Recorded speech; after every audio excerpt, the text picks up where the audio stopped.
बताओ पंडित साहब, सही बताओ जयंत जी, आप ऐसा कहते क्या? नहीं कह पाते हैं? नहीं मिलेंगे ना, और मिलेंगे भी नहीं, क्योंकि होगा भी नहीं। सुनो सुनो, अभी सुनो, अभी प्रवचन अभी बाद में सुनेंगे आपकी। मिलेंगे भी नहीं क्योंकि सम्यक दर्शन बहुत टेढ़ी खीर है बाबा, वो भी नहीं मिलेगा। फिर मछली पकड़ रहे थे महाराज, वो भी नहीं मिलेंगे बेचार, और फिर भी राजा सड़ंग नमोस्तु किया था, क्योंकि सम्यक दर्शन होना बहुत टेढ़ी खीर है। इसलिए मैंने दोनों बातों के लिए, मैं समझ रहा हूँ नहीं, तुम दूसरी बात तो ग्रहण कर लो, स्थितिकरण वाली उपगुहन नहीं करो तो उपगुहन तो पहले जरूरी है। स्थितिकरण नहीं भी कर पाओ ना, यदि ताकत तुम्हारे अंदर स्थितिकरण की नहीं है तो उपगुहन तो करना ही चाहिए। सुनना ध्यान से, यदि स्थितिकरण नहीं कर पाओ तो उपगुहन तो करना ही चाहिए। क्योंकि सीधी बात बता दूं बुंदेलखंड की भाषा में, आज बुंदेलखंड की वो शायद शब्द समझते हो मेरे, हमें कुआं नहीं छानना, हमें तो अपना लोटा छानना है, हमें दूसरों का कल्याण नहीं करना, हमें अपना कल्याण करना है। और जब मैंने कहा था, जब साधु संतों की बुराई करने के भाव होने लग जाएं, जब साधु संतों का अनादर करने के भाव होने लग जाएं, तो थोड़ी सी बाल उखाड़ने बैठ जाना। क्या? थोड़ी से बाहर उखाड़ने बैठ जाना, फिर पता चल जाएगा क्या स्थिति है। उपगुहन तो करना ही करना है, पहले नंबर सूत्र यही है, उसके बाद स्थितिकरण है। उपगुहन पहले, इतना नहीं, इतना तो पढ़ा होगा भाई साहब, पंडित साहब, इतना तो सुना होगा, सुनना, और जितना कर सको करना। यद्यपि सबके बस में नहीं है, अभी सुन तो रहे, ये भी सुन रहे, आप तो कह रहे हो तो सुन रहे हैं, पर ये पालेंगे नहीं, मुझे पता है ना। अभी हम कुछ गलत कहते हैं, गलत हो जाए ना तो अभी देखो चल रहा, अरे महाराज ने ऐसे कैसे कह दिया, अभी कहो सब मिल जाएंगे। यदि मान लो हम थोड़ा सा विरोधाभास शब्द बोल दें, विरोधाभास, कोई विरोध की आभास हो जिसमें विश्वास करो, तो मैं मानता हूं आपका दिल कह रहा है कि ऐसा नहीं, लेकिन सच तो सच है, सच को स्वीकार करना पड़ेगा। उपगुहन का मतलब तो यही होता है कि कितना गंदे से गंदा भी कोई गलत हो जाए धर्मात्मा, कितनी गलती से बड़ी गलती कर दे धर्मात्मा के भेष में, उपगुहन का अर्थ होता है उस दवाई पहले को तो छपाना, छिपाना, छपाना नहीं। क्या? उपगुहन का अर्थ होता है छिपाना, छपाना नहीं। जो व्यक्ति, ध्यान रखना सुधीर, जो व्यक्ति साधकों की गलती को छपाता है, छिपाता नहीं है, पहले नंबर तो वही संवेदिष्ट नहीं है। अब अपने विषय पर आ जाओ। उसने देखा, वो भगा दिया, फिर डांट लगाई, समझाओ, डांटो, अकेले में, प्रेम से, विनम्रता के साथ। नहीं माने तो अपने हिसाब से क्रिया करो, पर पहले नंबर तो कुछ भी कहो ज्ञानियों, स्वीकार करना पड़ेगा कि उपगुहन अंग होता है। पहले तो स्वीकार करना पड़ेगा उपगुहन अंग होता है, उसके बाद ही स्थितिकरण है। पहले उपगुहन दिया, फिर स्थितिकरण दिया। तो मेरा कहने का मतलब, कोई साधु है धर्मात्मा के बेस में, कोई मोबाइल है, लैपटॉप है, परिग्रह है, गाड़ी है, आप समझाओ, संबोधन करो, फिर नहीं मानो तो प्रवीण झांझरी का समाधान पर वही, नहीं बनती भावना, मत करो नमोस्तु, पर बुराई नहीं करो, बदनामी मत करो, क्योंकि उनको मानना है नहीं है, सुधरना है नहीं है। नहीं, नहीं चलता रहेगा, नहीं चलेगा बाबा, जब तक चलेगा जब तक उनका पुण्य है। सुनो, अरे ज्ञानी, अभी बता रहा हूं मैं,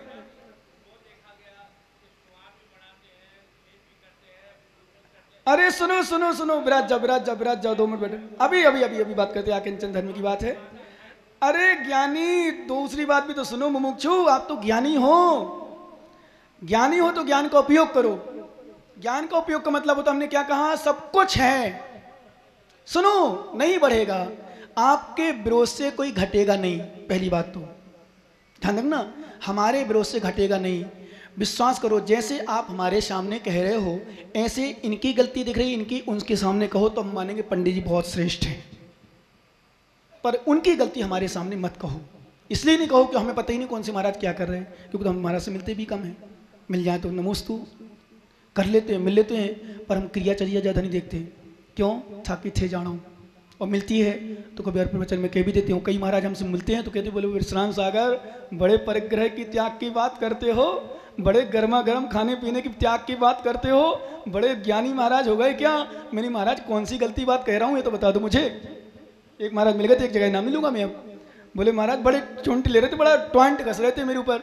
बोले बहुत सुना तुमने जयपुर में बड़ा प्रवचन करते हो, बड़े परिग्रह का त्याग की, गाड़ी नहीं रखना चाहिए, मोबाइल नहीं रखना चाहिए, लैपटॉप नहीं रखना चाहिए, खूब प्रवचन करते हो। मैंने महाराज श्री नमोस्तु, कौन सा गलत कह रहा हूँ? एक बार मेरे गुरु महाराज ने भी एक विषय को लेकर विषय कर दिया, बढ़ा दिया सबके सामने। सच बता रहा हूं, मैं तो वो महाराज हूं। मेरे गुरु महाराज ने कोई विषय लेके कह दिया तो मैंने, महाराज गलती कौन सी बताओ, गलत बताओ आप, तो गलत कौन सा क्या लिख दिया मैंने?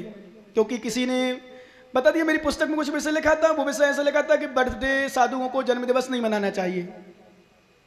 तो पहुंच गया इस बार महाराज के पास, क्योंकि वो जन्म जयंती का चल ही रहा था, स्वर्ण जयंती का और बहुत सारे कार्यक्रम, मतलब मिति सम्मेलन का मतलब मेन था मिति कौन, पर उसमें जन्म जयंती भी लगा दी लोगों ने। तो अब चर्चा तो विषय बन गई, पंडितों के हाथ में पुस्तकें हैं, सबके हाथ में पुस्तकें हैं। मेरी पुस्तक तो लगभग भले बस सरल सीधी शब्द लिखता हूँ, पर पढ़ने वाले एक बार पढ़ लेना तो अच्छे पंडित भी सोच के रह जाएं, गारंटी मेरी है। कई महाराज पढ़ते नहीं है, पर महाराज कह रहे छोटे महाराज के महाराज कौन पढ़े, पर बिल्कुल सरल सीधे शब्दों में लिखे कई विषय। तो वो शायद समाधि तंत्र पूरा पढ़ो ना तो अच्छे महाराज पढ़ के सोच के देख रहे जाएंगे। पढ़ा आपने? नहीं पढ़ा? समाधि तंत्र ग्रंथ पढ़ना, हमारा वाला समाधि तंत्र अलंकार पढ़ना। तो वो समय पहुंच गया, और माता जी थी हमारी संघ की, अब नाम हम नहीं लूँगा, उन्होंने उनके पास पहुंचा दी। बोले आचार्य जी देखो ये महाराज क्या क्या लिखते रहते हैं। तो मेरे पास महाराज ने बोला, बोले विश्रांत सागर इधर आओ। नमोस्तु महाराज, क्या लिखते रहते हो पुस्तक में? क्या लिखता रहता हूँ? जो मेरी समझ में आपने जो दिया है और जिनवाणी में जो पढ़ा है वही लिखता हूँ, बाकी तो मैं अपने मन का कोई शब्द भी नहीं। अरे नहीं, मैं दूसरी विषय पूछ रहा हूँ। तो महाराज बताओ ना, मुझे तो ज्ञान ही नहीं है। आप तो ज्ञानी हो, गुरु हमारे सब कुछ हो। ये क्यों लिखा है जन्म जयंती और यंती यंती मेंती? मैंने महाराज गलत कौन सा शब्द लिख दिया इसमें? सब साधु बैठे थे, सबने एक ही बात कही, महाराज विषय को छोड़ दो। क्या बोला? क्योंकि मैं विषय को मानने वाले, सिद्धांत से कहीं खिलवाड़ होता है, कोई दुनिया का आ जाए व्यक्ति और मुझे दुनिया छोड़ना पड़े, दुनिया मुझे छोड़ जाए, मैं चिंता नहीं करता हूं, पर जिनवाणी के विपरीत कथन नहीं करना चाहता हूं। मैं समाज वालों की, विद्वानों की, साधुओं कभी विश्वास मानो मैं वो नहीं रखता हूं कि मुझे रूठ जाएंगे, चिल्लाएंगे, महाराज गाली देंगे, कहीं कुछ होंगे। देते रहो गाली, कहते रहो जो कहना हो, पर आगम तो आगम है। और हमेशा मैंने अभी तक देखा, विश्वास मानो 20 साल हो गए मैं ब्रह्मचारी अवस्था में प्रवचन करता था। और सच बता रहा हूं पंडित साहब, मैं आपको डंकी की चोट पे कह दूं, किसी भी समाज में गया हूं, निडर होके गया हूं, निर्भय होके गया हूं, जिनवाणी की विपरीत मैंने कहीं नहीं कहा। इसलिए मैं आज तक पराजय प्राप्त नहीं, मैंने विजय ही प्राप्त की है और धर्म प्रभावना के साथ निकला हूं। कोई भी शहर हो, जयपुर जैसे शहर में भी बड़े बड़े विद्वान हैं, वहां बड़े बड़े सेठिया लोग हैं, बड़े बड़े सम्माननीय लोग हैं, एक से एक ज्ञानी, सच बता रहा हूं।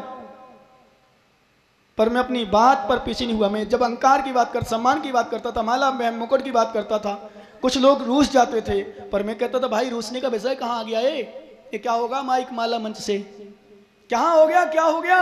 विश्वास करो ज्ञानी, मैंने सच को मैंने सच ही रहने दिया, मैंने चमचागिरी नहीं की, मैंने लोगों की बात नहीं मानी, क्योंकि मेरी धारणा है मेरा मरण कल होता था आज हो जाए। ध्यान रखना, मेरा मरण कल होता था आज हो जाए। मुझे जो जिसको सजा देना हो सजा दे दे, मुझे ठुकराना ठुकरा दे, सीकर वाले मुझे पकड़ के निकाल भी देंगे तो निकलने तैयार हो जाऊंगा, पर जिनवाणी मां के विपरीत कथन नहीं करूंगा।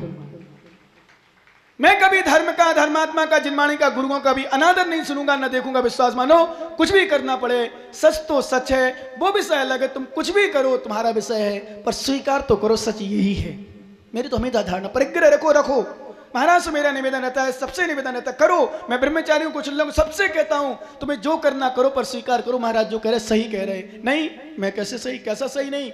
आगम पढ़ो, फिर जिनवाणी पढ़ो। आकिंचन का अर्थ क्या है? ना किंचनम आकिंचनम तस्भावम आकिंचनम, किंचित मात्र भी मेरा नहीं है। अन्नम परमाणु मित्तम्पि नभी अत्थि, किंचित मात्र भी मेरा परिग्रह नहीं है। ध्यान रखना, इसका नाम आकिंचन में अहिमिको एको हम निर्मा शुद्धो ज्ञानी योगेंद्र गोचरा बाह्या संयोजा भाभा मत्ता सर्वे भी सर्वता।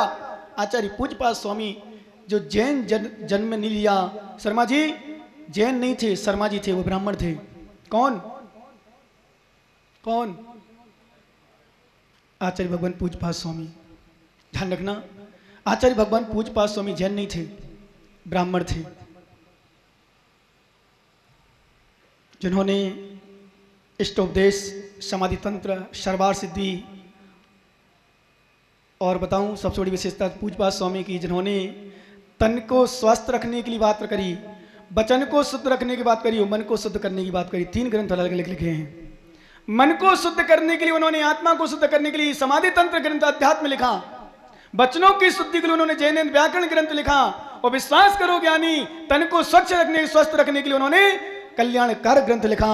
ऐसे पूज्यपाद स्वामी जिन्होंने जैन कुल में जन्म लिया और एक छोटा सा दृश्य देख करके जिन्हें बैराग हो गया था। सुन लो ज्ञानियों, तुम आज किंचन धर्म है, तुम तो इतना सब दृश्य देखते रहते हो। जिनको एक मेढक निकल रहा था, सांप निकल रहा था मेढक को, ध्यान देना ज्ञानी, सर्प मेढक को निकल रहा था और सर्प मेढक को निकल रहा था। पूज्यपाद स्वामी, इनका अपर नाम देवनंदी था, पूज्यपाद बाद में पड़ा। विश्वास करो ज्ञानी, ध्यान रखना, एक सर्प, माताओं सुन लो कान खोल के सभी, और जितने पीछे कुर्सियां बैठे हो, शांतिलाल जी आवाज आ रही कि नहीं? एक मेढक को सर्प निगल रहा था और निगलते हुए दृश्य देख लिया। ओह, ये सर्प जैसे मेढक को निगल रहा है, ऐसा यमराज भी मुझे निगल जाएगा। हे देवनंदी, हे देवनंदी, हे चैतन्यात्मा, जैसे सर्प मेढक को निकल रहा है ऐसे यमराज तुझे निकल जाएगा। उसके पहले संसार से निकल जा तो तेरा कल्याण हो जाएगा, नहीं तो डूब जाएगा तू भी। और विश्वास मनु आके दीक्षा ले ली। ब्राह्मण समाज में उत्पन्न होने वाला जीव भी मुनिराज बन गए और ऐसे ऐसे ग्रंथों को लेखन किया है, ऐसे ग्रंथों का लेखन किया है। और बीच में सुनो एक बात और बता दूं तुम्हें तो आस्था नहीं गुरुओं पर, भगवान पर, ध्यान रखना। उनकी आंखों की रोशनी चली गई, आंखों की रोशनी चली गई। लोग परेशान होकर हमारे पास आते हैं, भैया महाराज ऐसा तुम श्रद्धा रखो सब कुछ होगा, और शर्त रख देते हैं, बोले महाराज हो जाए कि नहीं, हो जाए कि नहीं, हो जाए कि नहीं, ये शर्त नहीं, आप तो भावना लेके आओ, आशीर्वाद लो। महाराज समस्या है, मैं तो चैलेंज दे रहा हूं, सीकर वालों सुन लो कान खोल के, कोई भी समस्या हो आ जाना, पर समय पर आना, विश्वास मानो, श्रद्धा से आना, तुम्हारा काम पूरा जरूर होगा।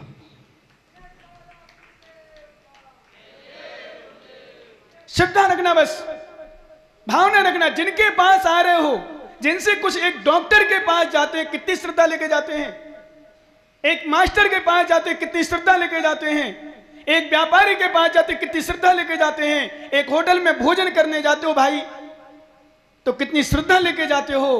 तो गुरु चरणों में क्या बिना श्रद्धा के काम चलेगा? ज्ञानी जब डॉक्टर के पास, कभी कभी मैं कहता हूं, तुम अपनी बेटी जो कुंवारी है, जो तुम्हारी बहन कुंवारी है, विश्वास करो ज्ञानी, तुम्हारी बेटी को बीमारी आ जाए, किसी भी स्थान पर हो बीमारी, तो डॉक्टर को सौंप देते हो। कितनी श्रद्धा है तुम्हें, बताओ भाई। नीरज जी, बहन बेटी है कि नहीं? पत्नी को, पत्नी चलो पत्नी है नहीं, अभी छोटी है, बड़े छोटी मतलब बूढ़ी, बुढ़ापा नहीं आया, वृद्ध अवस्था नहीं आई, पत्नी को भी दे दोगे। किसको? ऑपरेशन होना है तो ऑपरेशन थिएटर में अकेले डॉक्टर, घर का सदस्य कोई नहीं रहता है। कोई रहता हो तो मुझे पता नहीं, आप लोग अजीत जैसे ज्ञानी चले जाते हो साथ में, भाई मेरी पत्नी है कहीं डॉक्टर, बोलो जाते हो क्या? नहीं, जयंत चला जाता होगा। कितना श्रद्धान, कितना पक्का विश्वास। सुनो सीकर वालों, अपनी पत्नी, अपनी बेटी, अपनी बहन को तुम डॉक्टर को सौंप देते हो, पूरा उसका शरीर, पूरा उसका जीवन सौंप दो, डॉक्टर चाहे जो भी करो पर मेरी पत्नी को ठीक करो। पर विश्वास मानो ज्ञानी, इतना श्रद्धान से जब डॉक्टर को सौंप देते हो तो डॉक्टर भी पूरा विश्वास का ध्यान रखता है, कुछ भी नहीं, टच भी नहीं करता गलत स्थानों पर या गलत क्रिया। क्यों? क्योंकि वो भी मानता है कि जब इसने श्रद्धान से, विश्वास से सौंपा है तो मैं विश्वास का घात न करूं, और तुम्हारी बच्ची, तुम्हारी बहन को ठीक करके ही भेजता है। ऐसे है सीकर वालों, तुम्हारे चरणों में आना, श्रद्धा से आना, विश्वास से आना। सच कह रहा हूं, तुम्हारा काटा पीटी भी करेंगे, विश्वास के साथ करेंगे, और तुम्हें परमात्मा बना करके छोड़ेंगे, तुम्हें भगवान बना के छोड़ेंगे। बस श्रद्धा भरकर आना यहाँ, और विश्वास करके आओगे, तुम्हें लगेगा मेरा कुछ लुट रहा है, मेरा कुछ जा रहा है, मेरी बीमारी है, मेरी समस्या। भैया श्रद्धान से आओगे तो फलीभूत होगा, छाड़ा जी अन्यथा नहीं होने वाला, ध्यान रखना। क्यों? श्रद्धान जहां है वहीं सब कुछ है, अन्यथा गुरु भी कुछ नहीं कर सकते। किसका? श्रद्धान, विश्वास, विश्वास ही सब कुछ करता है, श्रद्धान सब कुछ करता है, गुरु का आशीर्वाद सब कुछ मिलेगा। आकिंचन, ध्यान रखना, आई मिक्को खली शुद्धो, एक हूं हम निर्मा शुद्धो, मैं एक हूं, निर्मम हूं, शुद्ध हूं, ज्ञानी योगेंद्र गोचरा, ज्ञानियों के द्वारा गोचर हूं।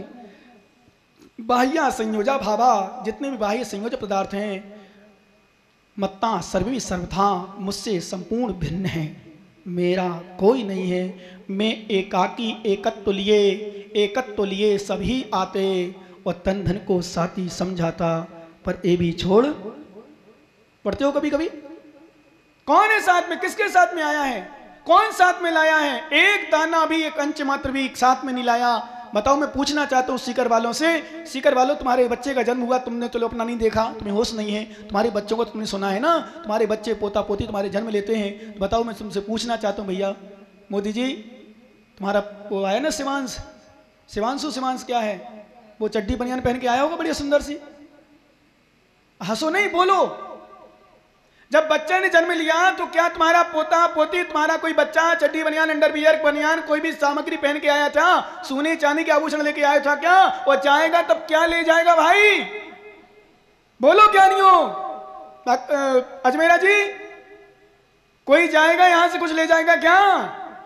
नहीं ले जाएगा, कोई जाता नहीं। और सुन लो ज्ञानी, बात बता दूं रागियों, हे माता पिताओं जो दादा दादी बूढ़े हो गए, तुम मर जाओगे ना, और तुम्हारे शरीर पर यदि सोने के आभूषण होंगे तो तुम्हारे बच्चे अर्थी लगने के पहले घर में अंदर उतार लेंगे, और नहीं उतरेगा तो हथौड़ी से कटवा लेते हैं, तुड़वा लेते हैं, मैंने देखा है, कटवा लेते अस्त्र शस्त्र से अंगूठी। क्यों? शमशान में जाएगी, जल जाएगी, मिटा तुम रह गए, इतने रागी होते हैं। ओहो, फिर भी तुम बताओ वैराग नहीं हो रहा, फिर भी तुम फंसे हो, फिर भी तुम्हें आसक्ति है, फिर भी मोह, फिर भी राग, फिर भी परिग्रह, फिर भी किंचित मात्र तुम्हें सोच नहीं, चिंतन नहीं है, बस मेरा है, सब कुछ मेरा है, कुछ नहीं बचेगा। ध्यान रखना, मैंने सुनाया था, आपको याद होगा, एक सेठ जी जब घर जा रहा था, किसी गुरु जी जा रहे थे, एक सेठ जी के नगर में, घर में, मकान में बहुत सारी झंडियां थी, बहुत सारी, सैकड़ों। तो बच्चों ने पूछ लिया, गुरुजी इनके मकान में इतनी सारी झंडियां कैसे लगी? मंदिरों में देखी, धर्मशाला में देखी या घर में देखी? तो 1 2 3 5 सैकड़ों झंडियां लगी। तो बोले मुझे पता नहीं क्या स्थिति, चलो अपन सेठ जी से पूछ लें, सुन लेना सेठ हो, जितने सेठ हो यहाँ के, चलो सेठ जी पूछ लें। तो सेठ जी से पूछने गए, सेठ जी इतनी सारी झंडियां क्यों लगी?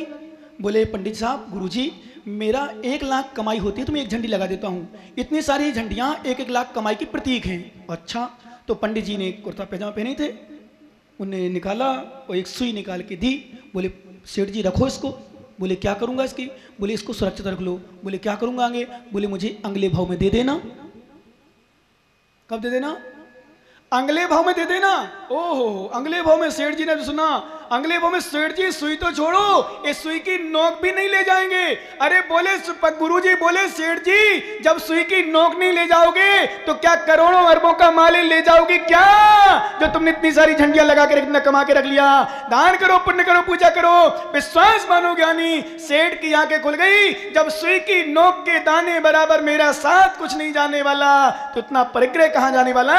वहां जाकर के उन्हें आकिंचन धर्म पर उन्होंने दीक्षा ले ली, अपनी आत्मा का कल्याण कर लिया, क्योंकि मेरे साथ कुछ भी जाने वाला नहीं है।